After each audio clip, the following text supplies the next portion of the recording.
सौरभ हत्याकांड जिसने मेरठ वासियों का क्या आसपास के ज़िलों के लोगों का भी दिल दहला दिया। एक बड़ा हत्याकांड देखने को यहाँ पर मिला था कि एक पत्नी ने अपने प्रेमी के साथ मिलकर अपने ही पति की बड़े ही निर्मम तरीके से हत्या कर दी थी। तकरीबन 3 बार उसके दिल पर किए गए थे। पहले उसे नशीला पदार्थ देकर बेहोश किया गया, उसके बाद उसके सीने पे चाकू से 3 बार हमला किया गया था और उसके पूरे दिल को खुर्द-बुर्द कर दिया गया था। यहीं नहीं रुकी थी पत्नी ने अपने प्रेमी के साथ उसको बाथरूम में ले जाकर 3 टुकड़ों में काट डाला और एक ड्रम में भरकर सीमेंट डालकर ऊपर से उसको सील कर दिया था। बड़े-बड़े खुलासे यहाँ पर इस केस में नए-नए आ रहे हैं। अभी 2-3 वीडियो भी वायरल हुई हैं जिसमें शिमला और कसोल का ज़िक्र था। डांस करते हुए वीडियो वायरल हुई है साहिल के साथ। इसके अलावा होली पर डांस किया गया। उसके बाद कई और वीडियो बर्फ़बारी की भी दोनों प्रेमी और प्रेमिकाओं की वायरल होती रहीं। फ़िलहाल इस केस में नया मोड़ आया है।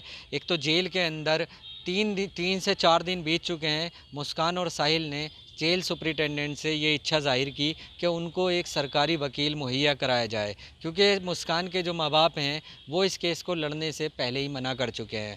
बहरहाल जेल सुपरिटेंडेंट ने उन्हें नशा मुक्ति केंद्र में मेरठ जिला कारागार में ही रख रखा है और उनकी फ़रियाद को सुना है और ये बताया है कि कैदियों के लिए एक सरकारी वकील की पेशकश जो है वो मान ली जाती है। इसके अलावा पोस्टमार्टम रिपोर्ट जो आई है, पोस्टमार्टम रिपोर्ट ये खुलासा कर रही है कि बड़े ही निर्मम तरीके से इसकी हत्या की गई है।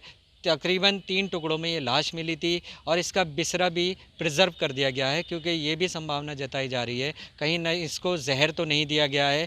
उसके लिए अलग से लैब रिपोर्ट आनी है जिसके लिए बिसरे को प्रिज़र्व कर दिया गया है। बहरहाल इस केस में नित नए खुलासे हो रहे हैं, नई-नई जानकारियाँ सामने आ रही हैं और इसके अंदर पुलिस एक्शन में है। तकरीबन 9 टीमें गठित की गई हैं जो कसोल में, शिमला में, मनाली में और सहारनपुर में ये चेक करेंगी कि कहाँ-कहाँ वो रुके हैं और कहाँ-कहाँ पर उनसे बातचीत हुई है। इस केस में एक नया मोड़ और सामने आया था। कसोल के जिस होटल में वो रुके थे मुस्कान और साहिल, वहाँ के एक स्टाफ मेंबर का बयान भी हमने साझा किया है। उसमें वो बता रहा है कि साहिल जो है उसने सिर्फ़ अपनी आईडी दी थी और मुस्कान को अपनी पत्नी बताकर रूम लिया था।